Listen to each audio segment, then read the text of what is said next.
The sudden flash and boom turned the roar of the crowd into a universal, paralyzing shriek. In a stadium, a space meant for shared joy, a bomb blast in a single corner instantly introduces horror and panic. This primal shock triggers an immediate loss of patience and discipline, overriding all rational thought with the singular, destructive impulse to flee.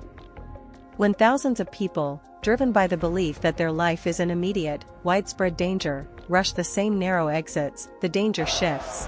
Help me, please, the localized move! event of the explosion is quickly overshadowed by a stampede, transforming a tragedy into a catastrophic disaster where most fatalities are caused by the ensuing crush, not the blast itself. The crucial moment of decision is the second after the initial shock. This is when public awareness and training must take over. Instead of blindly rushing with the terrified crowd, individuals must enforce a moment of self-control and assessment. A localized event, such as a blast in one corner, means the danger is geographically contained. Running toward the bottlenecked exits is running into a greater, more certain danger.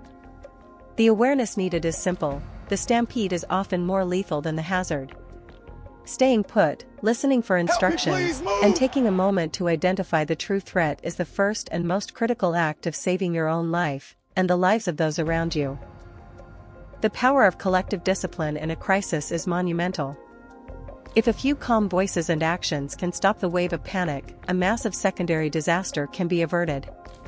When a bomb detonates in one area, people in other areas must maintain their patience, stay in their seats, and resist the urge to rush.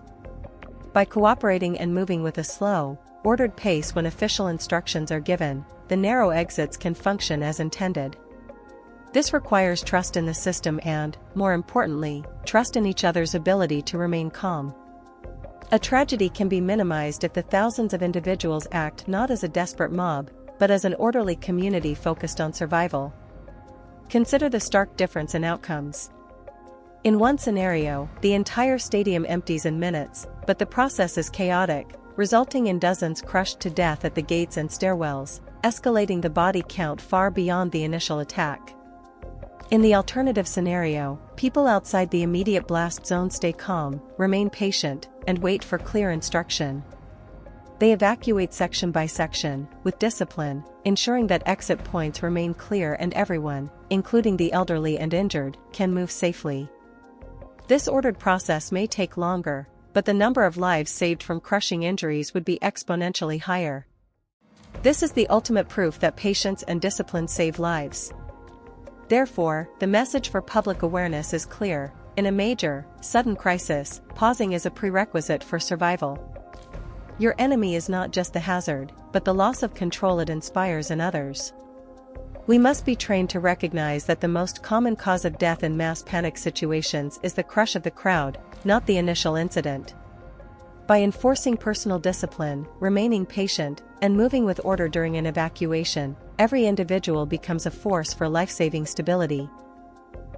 This shift from primal fear to calm cooperation is the most effective defense against widespread disaster.